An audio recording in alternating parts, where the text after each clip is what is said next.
하나님께서 우리를 구원하시고 세우신 이유가 있지요. 예수를 잘 믿고 그리고 하나님의 복을 받아서 이 구원의 복음, 생명의 복음, 축복의 복음을 땅끝까지 전파하게 하기 위함이다. 그래서 이 복음을 통해서 영혼들이 예수를 믿고 죄사함 받고 구원받고 또 그들도 이 은혜를 누리며 살다가 천국 가게 하기 위하여 우리를 먼저 부르시고 세우셨다라고 하는 것입니다. 그래서 우리는 신앙생활 잘해야 됩니다. 그리고 반드시 복을 받아야 됩니다. 권능도 받아야 됩니다. 그리고 땅끝까지 열방을 향하여 이 생명의 복음을 전파할 수 있어야 됩니다. 그런데 이런 은혜와 축복은요, 단순히 우리가 예수를 믿고 교회를 다닌다고 이루어지는 것은 아니라는 겁니다. 먼저 여러분, 설교를 들으실 때 그냥 단순히 은혜를 받기 위해서 들으시면 안 되고요, 이제 여러분들은 내가 들은 이 설교를 내 것으로 만들어서 내가 누구에게든지 설교할 수 있고 내가 누구에게든지 가르칠 수 있도록 그러한 목적으로 설교를 들으세요. 제가 그저께 미용실에 가서 이제 커트를 했어요. 그런데 가만히 생각해 보니까 지금 거의 65년 이상을 한 달에 한 번씩 커트를 하잖아요. 여러분, 저보고 누구 머리 커트를 좀 해주십시오 하면 제가 할 수 있을까요? 못해요. 그런데 그 미용사들은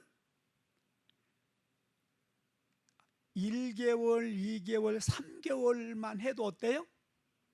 누구든지 커트를 할 수 있다는 거예요. 어떤 차이일까요? 어떤 차이일까요? 저는 그냥 아무런 생각 없이 단순히 머리를 커트하기 위해서 가서 앉아서 자르면 그냥 나오는 거예요. 그러나 그 미용사들은 어때요? 커트가 목적이 아니라 배우기 위해서 그들은 연습을 하는 거예요. 실습을 하는 거예요. 이 차이구나라고 생각을 하면서 제가 옛날에 부산에서 이렇게 훈련하고 또 훈련을 시킬 때는 항상 설교를 한 달에 한 번씩 준비해서 직접 나와서 하기도 했어요. 근데 여러분, 그렇게 해봤더니 놀라운 변화들이 일어나더라고요.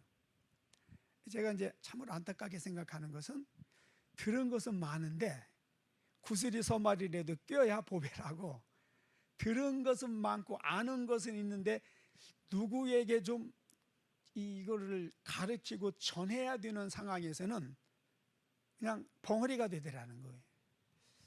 이제 우리가 그렇게 하면은 안 되고, 언제 어떤 문제로 누구하고 대화하고 상담을 하더라도 여러분들이 그동안 보고 듣고 배우고 경험하고 아는 것들을 체계적으로 잘 전할 수 있도록 그런 준비가 되어져야 돼요. 그래서 될 수 있으면 펜과 메모지를 가지고 다니고, 그래서 저는 차를 타고 가다가도 하나님께서 어떤 영감을 주시고 말씀을 주시면 차를 세워놓고 메모를 합니다.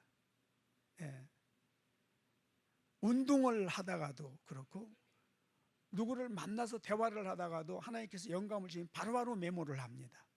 여러분, 그런 습관을 길러야 돼요. 그래서 항상 준비되어 있어야 됩니다. 어려운 거 아니에요. 근데 그렇게 하다 보면은요, 여러분, 놀라운 변화가 있을 거예요. 그렇게 되시기를 바랍니다. 자, 우리가 신앙생활 잘하는 것, 또 하나님께 복을 받는 것, 권능을 받고 힘있고 능력있게 복음을 전하며 승리의 삶을 살아가는 것은요, 단순히 교회를 다니면서 설교 듣는다고 되는 게 아니에요. 교회 다니면서 적당히 봉사한다고 되는 것 절대 아닙니다. 어떻게 해야 되느냐? 반드시 마귀와의 영적 전쟁, 그 싸움에서 승리해야 됩니다. 왜냐? 예수님께서요, 사단의 세력에 대해서 뭐라고 말씀하셨냐면은 그들은 너희를 도둑질하고 죽이고 멸망시키는 세력들이다. 또 이 사단의 세력들은 너희를 마치 치에 올려놓고 밀을 까불듯이 너희를 쭉정이 되게 하기 위해서, 하나님의 진리로부터 멀어지게 하기 위해서 밀가부르듯 까부러대는 존재들이다. 여러분, 상식적으로 보면 이해가 안 되는 베드로의 행동이 있었잖아요. 주여, 다 예수를 떠난다 할지라도 난 떠나지 않을 것이며 나는 예수님과 죽는 자리까지라도 같이 가겠습니다. 그게 그냥 해본 소리예요? 진심으로 한 이야기예요? 진심이었고 그는 그럴 각오가 되어 있었어요. 그럼에도 불구하고 예수님께서 붙잡히셔서 신문을 당하시고 십자가 달리실 때 그는 어디에 있었죠? 예수님 모른다고 부인하고 예수님을 저주하고 예수님을 떠나버리고 말았어요. 왜 그랬을까요? 예수님 그랬잖아요. 베드로야, 사단이 너를 밀가부르듯 지금 까불고 있다. 왜? 예수를 부인하고 예수를 저주하고 예수를 떠나게 하기 위해서. 그러나 내가 너를 위하여 중보했다. 그러므로 너는 다시 후에 돌이키게 될 것이고 돌이킨 후에는 너는 그때는 다른 삶을 살게 될 것이다 말씀하셨잖아요. 네. 베드로 사도도 그랬어요. 그가 나중에 이제 깨닫고 악한 마귀가 굶주린 사자처럼, 굶주린 사자가 먹잇감을 찾아서 삼키려고 하는 그러한 모습으로 지금 너희를 삼키기 위해서 너희 주위를 맴돌고 있다, 기회를 엿보고 있다, 이렇게 말하고 있습니다. 여러분, 신앙생활 하는 게 쉬운 거요, 어려운 거요? 신앙생활 하는 게 쉬운 거요, 어려운 거요? 십계명을 지키는 게 쉬운 거요, 어려운 거요? 다 물으면 어렵다고 말해요. 근데 여러분, 신앙생활은 어려운 게 아니더라고요.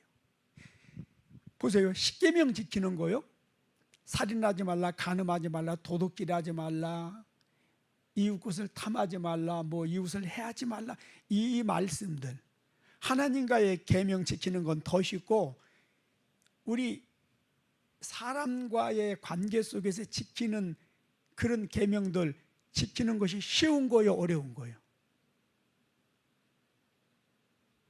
어렵나요? 자, 그럼 물어볼게요. 살인하는 게 쉬워요, 살인하지 않는 게 쉬워요? 않는 게 쉽죠. 도둑질하는 게 쉬워요, 도둑질하지 않는 게 쉬워요?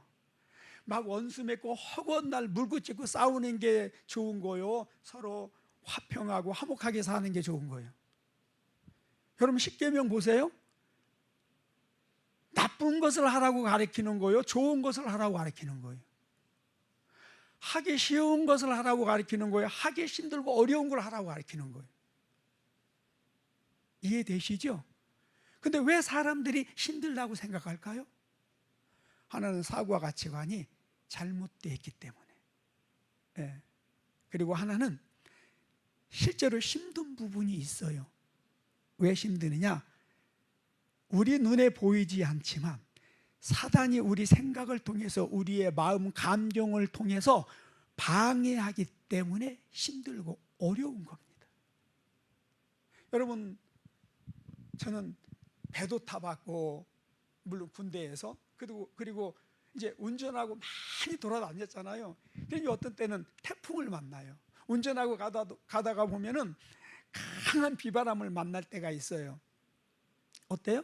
평상시에는 막 100km, 120km 놓고 막 기쁘게 룰루랄라고 가는데 갑자기 이런 강풍이 몰아치면 어때요? 속도가 50km, 60km로 떨어지고 막 긴장하면서 갈 수밖에 없어요. 배는 더해요. 아주 중간에서 깊은 바다에서 이 강한 어떤 그런 바람을 만나면은요, 여러분, 한순간에 사고를 당해 죽을 수 있는 거거든요. 그럼 시체도 못 찾아요. 그러나 좋은 날씨에는요, 여러분 얼마나 좋은지 아세요? 특히 겨울바다도 아름답고요, 이 봄, 여름에 그 보름달이 떠올랐을 때 그 바다 밤의 한가운데서 이 낚시하는 그 재미가 얼마나 좋은지 아세요?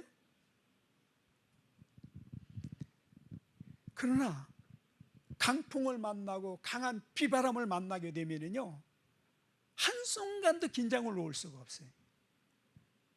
한순간에 죽을 수 있는 거거든요. 무슨 이야기입니까? 마귀가 없으면요, 우리의 삶은 너무너무너무 행복한 삶이에요.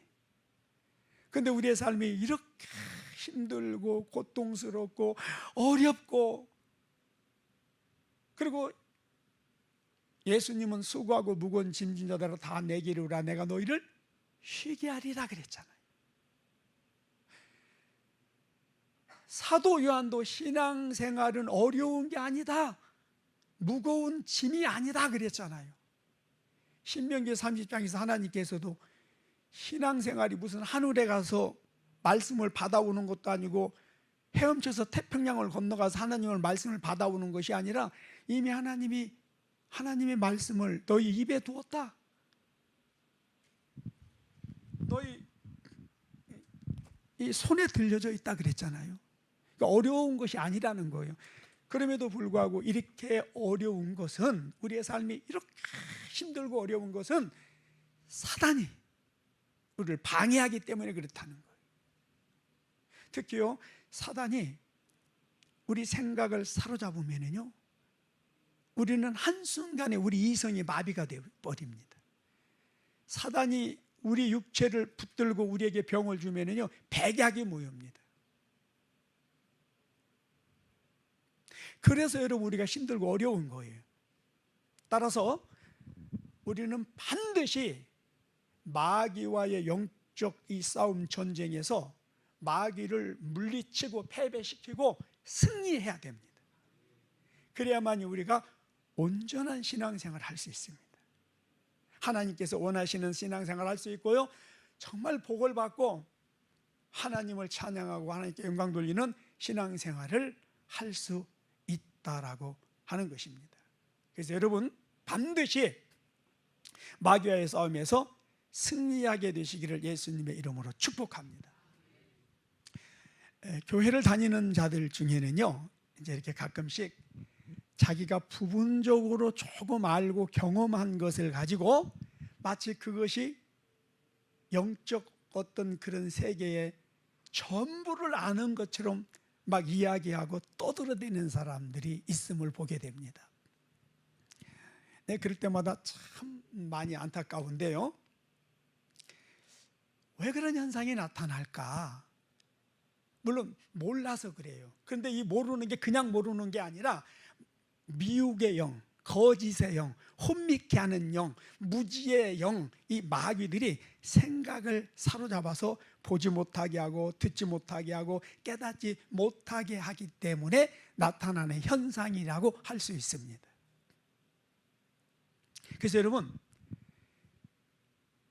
자가축사를 말씀을 늘 드리잖아요. 예수 그리스도의 이름으로 명하노니 내 생각을 어둡게 하고 내 생각을 사로잡고 내 생각에 악한 것들을 집어넣고 잡념을 집어넣고 부정적인 생각, 파괴적인 생각을 집어넣는 악한 영들은 떠나갈지어다. 내 머리를 잡고 있는 무지의 영들은 떠나갈지어다. 그리고 계속 축사해야 돼요. 영적 지각이 열리고 영안이 밝아질지어다. 분별의 은사가 풀어질지어다.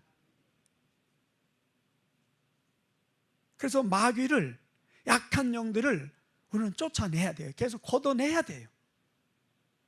그렇지 않으면요, 교회를 열심히 다니면서 오히려 어떤 그런 마귀의 그런 생각에 지배를 당해서 일반 상식에도 미치지 못하는, 일반 윤리에도 미치지 못하는 말도 아닌 신앙생활을 하게 됩니다. 여러분, 지금 한국교회 문제가 뭔가요? 과거에는 한국교회는 소망 없는 이 세상의 소망이었어요. 빛이 없는 캄캄한 절망적인 어둠 속에 빛이 되어줬단 말이에요. 그리고 한국 사회에 영향을 주고 한국 사회를 바른 방향에 이끌어갔던 그 리더십 그룹들이 다 예수 믿는 사람들이었어요. 근데 지금은 어때요? 더 이상 세상이 교회를 답이라고 생각하지 않아요. 소망이라고 생각하지 않아요. 구원이라고 생각하지 않아요. 나의 도움이라고 생각하지 않는단 말이에요. 교회가 거의 사단에게 점령당해 있다는 거예요. 어둠의 세력들에게 교회가 점령당해 있단 말이에요. 이건 정말 무서운 일이고 심각한 일이에요. 여러분, 우리만큼이라도 깨어 있어야 되고요, 우리만큼이라도 이 사단과의 이 영적 싸움에서 승리해야 됩니다. 네. 이 세상의 소망은 교회밖에 없어요. 깨어있는 교회, 하나님 말씀에 서 있는 교회, 영적 전투를 통해서 마귀를 물리치고 승리할 수 있는 이 교회만이, 그런 그리스도인만이 유일한 이 땅의 소망이에요. 이건 성경이, 하나님께서 하신 말씀이에요. 우리 교회가, 저와 여러분들이 그런 교회, 그런 그리스도인이 될 수 있기를 예수님의 이름으로 축복합니다. 네. 우리가 사단에게 속고 사단에게 패배당하면은요, 사단의 종로로 탈 수밖에 없어요. 그런데 그럼에도 불구하고 자기가 사단에게 패배를 당하고 사단에게 종로로 탄다는 것을 모른다는 거예요. 자기 생각이 사단의 생각이고 사단에게 조종당하고 있다는 사실을 전혀 모른다는 거예요. 이게 심각한 문제예요. 이게 심각한 문제예요. 네. 자, 그러면 사단을 이기는 방법이 무엇이냐? 여러분, 뭐라고 생각을 하세요? 첫째는 하나님에 대해서 아는 것이다. 따라하십시다. 사단을 이기는 첫째 방법, 하나님에 대하여 아는 것이다. 호세아 선지자가 뭐라고 말했죠? 이 백성들이 하나님을 모르기 때문에 마귀에게 속고 망하고 마귀에게 종로로 타고 있다, 이렇게 말하고 있습니다. 그래서 이스라엘 백성들아, 하나님을 알아야 된다. 하나님을 알되 힘써서 하나님을 알아야 된다라고 호세아 3장에서 6장에서 반복적으로 말하고 있음을 보게 됩니다. 자, 에베소서 1장 17절에서 19절, 이 말씀은 여러분들이 붙들고 늘 기도해야 되는 말씀이에요. 그동안 여러 차례 말씀드렸지만 아직도 지켜지지 않는 부분이 있는데, 자, 다시 봅니다. 사도 바울이 에베소 교회 성도들을 향해서 어떤 기도를 했느냐? 자, 시작. 우리 주 예수 그리스도의 하나님 영광의 아버지께서 지혜와 계시의 영을 너희에게 주사 하나님을 알게 하시고 너희 마음의 눈을 밝히사 그의 부르심의 소망이 무엇이며 성도 안에서 그 기업의 영광의 풍성이 무엇이며 그의 힘의 유력으로 역사하심을 따라 믿는 우리에게 베푸신 능력의 지극히 크심이 어떠한 것을 너희로 알게 하시기를 구하노라 그랬어요. 여러분, 이 말씀 속에요, 신앙생활을 성공적으로 하고 마귀와 싸워서 이기고 하나님을 기쁘시게 하고 하나님의 복을 받는 비결이 다 들어있는 거예요, 이 기도 속에. 그래서 여러분, 여기에 너희라는 단어를 빼고 여기에 뭐를 집어넣으라고요? 여러분의 이름을 집어넣어서 우리 주 예수 그리스도는 영광의 아버지께서 지혜와 계시의 영을 저 박유한에게 주사 하나님을 알게 하시되 더 깊게 넓게 알게 하소서.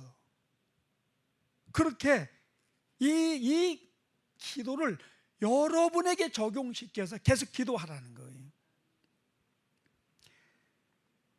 저의 마음의 눈을 밝히사 주의 부르심의 소망이 무엇이며 또 성도 안에서 그 기업의 영광의 풍성함이 무엇인지를 알게 하여 주옵소서. 이걸 아는 것과 모르는 것은 하늘과 땅의 차이죠.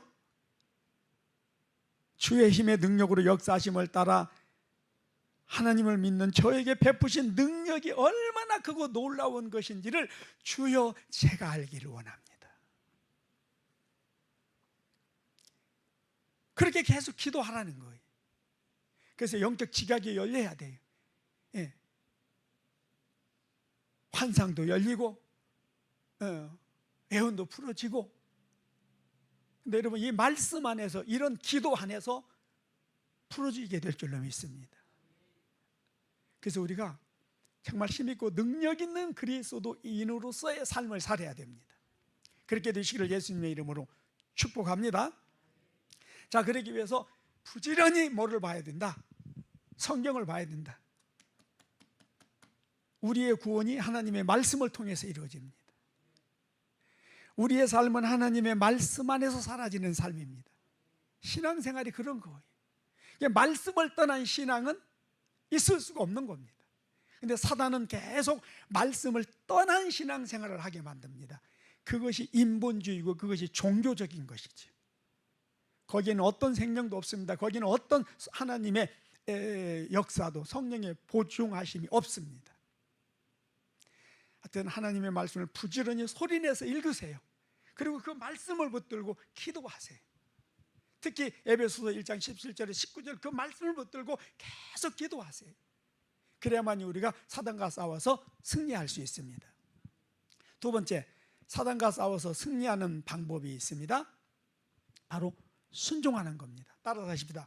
두 번째, 사단과 싸워서 이기는 방법은 순종하는 것이다. 여러분, 사단이 정말 잘하는 게 있고요, 사단이 정말 못하는 게 있습니다. 뭘까요? 사단이 못하는 거, 사단은 죽어도 하나님의 말씀에 순종하지 못합니다. 사단이 잘하는 거, 그는 죽어가면서도 하나님 말씀에 순종하지 않는 것은 너무너무 잘합니다. 그러면 여러분, 그냥 상식적으로 한번 생각해 보세요. 사단과 싸워서 이기려면 어떻게 해야 돼요? 사단이 잘하는 것을 못하게 만들고 못하는 것을 잘하게 만들어버리면 돼요. 그렇지요? 자, 사단이 우리를 도둑질하고 죽이고 멸망시키는 일을 하는데 무엇을 통해서 하느냐? 자기의 전매 특허, 자기의 가장 강력한 무기 불순종하는 것을 우리에게 심어주어서 불순종함으로 우리를 도둑질하고 죽이고 멸망시키는 일을 하는 거예요. 자, 사단이 최초의 아담을 뭘로 타락시켰죠? 선악과 따먹지 말라라고 하는 말씀에 불순종하게 해서 타락시켰잖아요. 오늘날은 어떨까요? 사단에 많은 죄가 있는데 모든 죄의 근원이 바로 이 불신앙, 불순종이에요. 그래서요, 사단은 우리에게 와서 불순종하게 만듭니다. 그래서 불순종할 때 로마서 6장 16절에 뭐라고 말하죠? 누구에게든지 순종하는 자는 그 순종하는 자의 종이 된다 그랬잖아요. 하나님께 순종하면 하나님께 종이 되고 마귀에게 순종하면 마귀의 종이 됩니다. 그래서 마귀는 우리를 종 삼기 위해서 일단 불순종하게 만듭니다. 그래서 우리가 한 번 불순종했다가 아니에요. 여러분 보세요. 한 번 절했다 그것이 아니라 한 번 절함으로 말미암아 마귀와의 관계 속에서 주중 간의 관계가 형성이 되어버리는 거예요. 이 계약이 체결되는 거예요. 한 번 불순종했다, 단순히 그런 문제가 아니라 결정적인 순간에 우리의 불순종은 마귀와의 주중관계의 계약을 맺는 거라니까요. 그래서 여러분, 우리는 어떤 경우도 불순종하지 않으리라, 어떤 경우로도 우리는 순종하리라고 하는 그런 각오와 결단을 가지고 신앙생활을 해야 됩니다. 사단이 잘하는 불순종을 우리가 받아들여 불순종하게 되면 결국 우리는 사단의 종되고 맙니다. 여러분, 오늘 이 본문을 한번 보실까요? 예수님께서 40일 금식하셨어요. 얼마나 배고프겠어요. 근데 사단이 와서 지금 뭐라고 말합니까? 배고프지? 일단 뭐 메시아 사역이든 뭐든 먹어야 살지. 안 먹으면 죽잖아. 40일 금식했지. 얼마나 힘들겠어. 그리고 너는 또 하나님의 아들이잖아. 이 돌들로 떡을 만들어 일단 먹어. 그리고 네 배를 채우고 힘을 얻고 그 다음에 뭐를 해야 되지 않아. 지금 이 사단이 예수님을 위하는 말이에요? 예수님을 죽이려고 작정한 말이에요? 일단 믿음이 없고 지식이 없으면은, 하나님의 뜻을 모르면은, 이거 마귀가 지금 예수님을 위하는 말이에요. 오늘날 수많은 사람들이 여기에 다 속아 넘어가는 거예요. 마귀는 절대적으로요, 입에 칼 물고 피 흘리며 나타나지 않아요. 마귀는요, 광명한 천사처럼 우리를 유해하는 것처럼 우리의 생각 속에 자기 생각을 살며시 집어넣어요. 근데 사람들이 이걸 분별하지 못해 여기에 다 넘어가는 거예요. 여러분, 예수님은 돌을 가지고 떡을 만들어서 먹을 수 있는 분이에요. 그게 뭐 어렵겠어요? 그러나 돌을 가지고 떡을 먹는 건 심고 거두는 하나님의 법칙에 위배되는 거예요. 그리고 예수님 육신을 입고 오셨어요. 지금 이 상황은 예수님이 육신을 입고 우리와 똑같은 이 육신의 연약함 한계를 가지고 오셨단 말이에요. 근데 40일 금식했는데 떡을 먹으면 어떻게 될까요? 혹시 여러분 40일 금식해 보셨어요?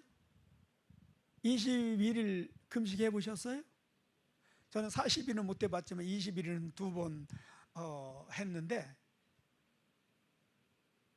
금식하고 나서 물 한 번 잘못 먹었다 죽을 뻔했어요. 실제적으로 저 아는 그 부산의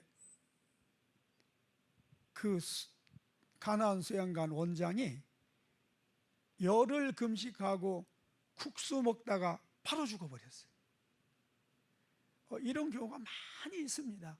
근데 40일 금식했는데 떡을 먹는다? 그건 자살행위예요. 여러분, 이와 같이 40일 금식한 우리에게 떡을 먹어라 라고는 하지 않을 거예요. 그러나 가장 힘들고 뭔가가 절실히 요구될 때에 사단은 그때 우리에게 다가와서 하나님의 방법이 아닌 세상 방법, 죄 짓는 그런 방법을 제시를 합니다. 근데 어떻게 보면 나한테 그게 꼭 필요한 거, 정말 그래야 되는 상황, 근데 보니까 진리가 아니야, 하나님의 방법이 아니야, 이런 식으로 우리에게 다가와서 죄짓게 한다는 사실을 여러분 꼭 기억을 해야 됩니다. 그러나 예수님은 뭐라고 말합니까? 사람이 떡으로만 사는 것이 아니라 하나님의 입으로 나오는 모든 말씀으로 산다고 단호히 물리치죠. 그랬더니 두 번째는 거룩한 성에 데리고 가가지고서 뭐라고 말하죠? 야, 뛰어내려봐. 만약에 네가 여기서 뛰어내린다면은 온 사람들이 메시아라고 박수치고 환영할 거 아니에요. 네가 메시아로 사역을 하기 위해서 왔다면 그렇게 해서 네 자신을 증명해봐. 그리고서 예수님을 미혹하기 시작합니다. 근데 여러분, 이거는 하나님을 시험하는 거예요. 그래서 예수님께서 사단아, 성경에 기록되어 있으되 하나님을 시험하지 말라고 그랬다. 단호하게 말씀으로 거절합니다. 그게 보세요. 예수님은 하나님의 말씀에 순종하는 거예요. 사단의 요구를 거부하는 거예요. 그 다음에 하나 더. 그럼 마지막으로 너 이 우주 만물이 다 내 것인지 알지? 내가 아담으로부터 합법적으로 인수받은 거 알지? 내가 이거 너 다 줄게. 십자가 질 필요도 없어. 내가 이 우주 만물 다 너에게 줄 테니까 나한테 한 번만 절해. 2번 절하라고 하지 않았어요? 한 번만 절하라고 했어요. 그래서 제가 처음에 예수 믿고 나서 사단이 이런 식으로 나한테 거래를 한다면 나는 100번 받아들이겠다. 왜냐하면 그냥 내 마음으로 절하는 건 아니지만 우주 만물을 받기 위해서, 그리고 우주 만물을 딱 받아가지고 그때부터 어떻게 해요? 이제 열심히 하나님의 나라를 위해서 복음 전하고 선교하고, 우주 만물이 아니더라도 누가 한 100억만 준다고 하더라도 그 100억 받아가지고, 여러분 100억 받으면은요 전 세계 다니면서 얼마나 많은 교회 세고 얼마나 많은 영혼들 세울 수 있겠어요? 근데 내 마음으로는 사단에게 경배하고 싶은 마음이 없어요. 그냥 거짓으로 100억 받기 위해서, 그거 받아서 하나님 일 하기 위해서 그냥 절하는 척 하는 거예요. 근데 이게 되는 거예요, 안 되는 거예요? 어떤 의도였든지 사단 앞에 돈을 위해서 거짓말하고 무릎을 꿇는 것은, 그거는 우상숭배고 사단과 주중 간의 관계가 맺어지는 거라는 거예요. 그래서 여러분, 그래서 하나님의 뜻을 알아야 되는 거예요. 그래서 영을 분별해야 되는 거예요. 그래서 마귀에 대해서 알아야 되는 거예요. 그래서 하나님의 뜻이 아니라면, 하나님의 방법이 아니라면은 우리는 단호히 무엇이든지 끊어낼 수 있어야 돼요. 거부할 수 있어야 돼요. 그렇지 않으면 우리는 100% 사단에게 넘어갑니다. 근데 여러분 보세요. 예수님이 이렇게 사단의 말에 순종하지 않고 거부하고 그냥 하나님 말씀에 순종했더니 오늘 11절 말씀 뭐라고 말하죠? 마귀가 즉시로 예수님을 어떻게 했더라? 떠나갔더라. 이거 무슨 말이에요? 순종을 통해서, 하나님 말씀에 순종하고 마귀의 말을 거부함으로 인하여 마귀는 패배를 당하고 예수님은 승리하게 되었더라. 그리고 또 한 번의 위기가 오죠. 십자가 지는 것. 마귀는 끊임없이 십자가 지지 못하게 합니다. 그러나 예수님은 하나님의 뜻이기에 하나님 말씀에 순종함으로 십자가를 지고 죽으셨으나 다시 부활하셨고, 하나님 보좌 우편에 앉으셨고, 하나님은 만물을 예수 그리스도의 발 앞에 복종시켰더라, 만물을 예수님의 발 앞에 두었더라 라고 말씀하고 있습니다. 여러분, 우리가 마귀와 싸워서 이기는 방법은 순종밖에 없다. 왜? 마귀는 절대 순종을 못해요. 그래서 마귀 앞에서 하나님 말씀에 순종해버리면요, 마귀는 더 이상 우리를 시험하고 유혹할 수 있는 힘을 잊어버리는 거예요. 그 앞에서 마귀는 어떠한 행위도 할 수가 없어요. 그 앞에서 우리는 완벽하게 승리합니다. 근데 어떤 사람들은 그래요. 목사님 알겠는데요, 내가 좀 생각해 볼게요. 그러면서 이제 갈등하며 생각하다 보면 어때요? 100% 마귀 쪽으로 붙게 돼 있어요. 절대 순종 못합니다. 그러니까 순종은 내 이성적인 사고를 가지고 내 기준을 가지고 생각하고 내가 판단해서 하는 게 아니에요. 아브라함처럼 이삭을 바쳐라 그러면 무조건 새벽에 일어나서 짐 꾸리고 이삭 데리고 모리아 산으로 올라가는 거예요. 하나님 말씀에 순종하는 거예요. 그때 하나님이 우리에게 승리를 주세요. 이런 은혜가 있게 되시기를 예수님의 이름으로 축복합니다. 그래서 이번 한 주간 그럼 말씀 붙들고 순종으로 나가실 때, 그러다가 반드시 승리하게 되시기를 예수님의 이름으로 축복합니다. 그리고 한 번 순종하면 2번, 3번 하게 되고요. 그러다 보면 이제 순종이 자연스럽게 되어져요. 제가 오늘날 어떤 상황 속에서도 하나님 말씀하시면 앞뒤를 보지 않고 무조건 순종하고 진행하는 것이 처음부터 그런 것이 아니라 하나님이 순종을 가르치셨고 그 순종을 가리키는 과정 속에서 하나님과의 신뢰가 쌓였기 때문에 가능한 거예요. 이렇게 되시길 예수님의 이름으로 축복합니다.